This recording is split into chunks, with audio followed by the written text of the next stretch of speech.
They are the size of an apple seed and feed on your blood. After being dormant for the last 4 decades, bedbugs are back.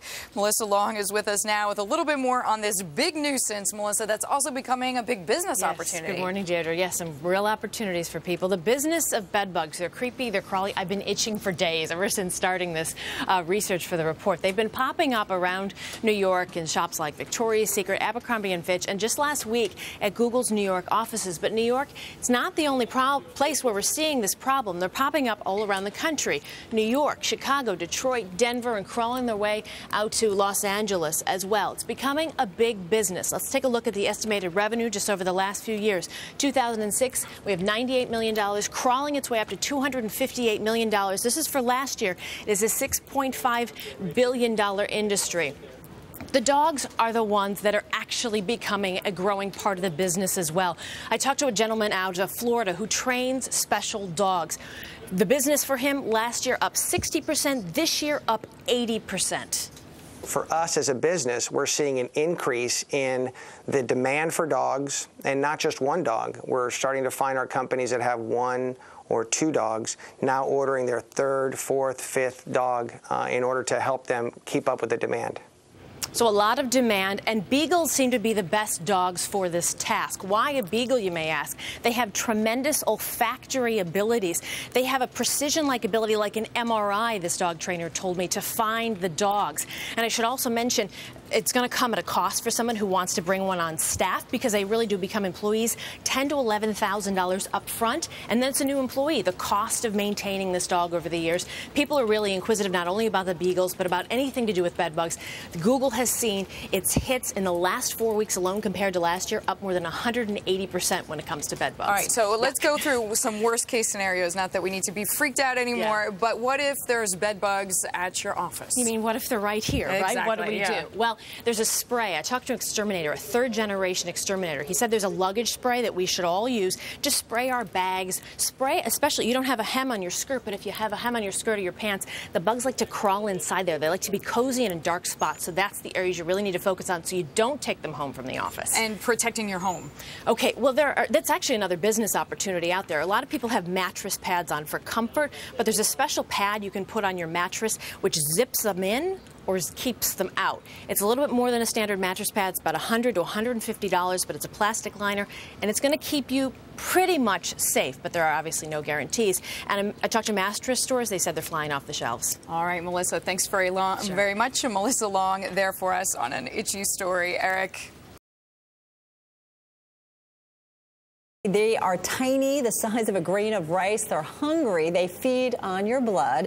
And after being essentially dormant for nearly 4 decades, bedbugs are back. Melissa Long joining us now with more on this big nuisance that's also becoming big business. We're all kind of itchy just talking about this one, Melissa. I've been itching for days, unfortunately. They are popping up. These bedbugs are popping up in retail stores around New York. Just last week, they were found at Google's headquarters here in Manhattan. But these bedbugs, they're not just in Manhattan. In fact, they're popping up in major cities around the country. Of course, we have New York, as I mentioned, Chicago, Detroit, also Denver, and out in L.A. as well. But they're not only popping up and causing a problem, they're also creating a business opportunity. Let's take a look at the revenue, a stream that we've watched change over the last just few years. 2006, $98 million, crawling all the way up to $258 million last year. Now, the overall industry, about $6.5 billion, that stayed consistent, but we've seen an increase in annual revenue from the bedbug business, from the business of fighting them. They're yucky. They're disgusting, but they do have the name of bed bugs. If maybe they were named ladybugs, it'd be a different feeling. A lot of people want to get rid of them, and one of the new elements here, or the emerging elements, using dogs. It's the business of entomology, and there's a business down in Florida, a dog trainer that I talked to. He said his business was up 60% last year, 80% this year. Our goal and our potential is based on the growth of that industry itself. And if the projections continue, then we're looking forward to adding several more trainers, several more handlers, and continuing to sell more dogs throughout the country. So it's an emerging business. They're tiny. Just how small are they? As you mentioned, Carol, the size of an apple seed or a grain of rice, but the babies can be just the size of a crumb or the head of a pin, so they're hard to find, and that's why dogs come in very handy, and specifically Beagles. Well, why Beagles? The dog trainer in Florida told me because they're small. You can put them into a bag, walk into a hotel. It's not like having a larger dog. They're kind of inconspicuous. Plus, they're cute as well, and they're good working dogs, so they make good employees, but they come at a cost $10,000 to $11,000 just up front, and then of course the cost of maintaining the new employee. Carol? Okay, I won't be having lunch, I won't be having dinner, I won't be doing a lot of things. That wasn't my goal. I know. Melissa, thanks so much. Well, this is, believe it or not, a money-making story, even though if you're squeamish, this one might bother you. Tiny, blood-sucking bed bugs are back after nearly 4 decades of being dormant. They've even reportedly infested Google's Manhattan offices.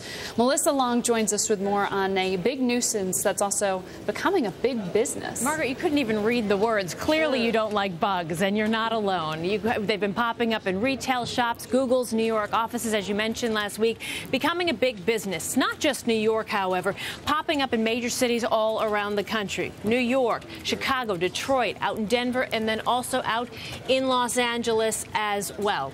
But again, big business. How big? Let's look at the numbers. Back from 2006, $98 million, crawling its way up to $258 million.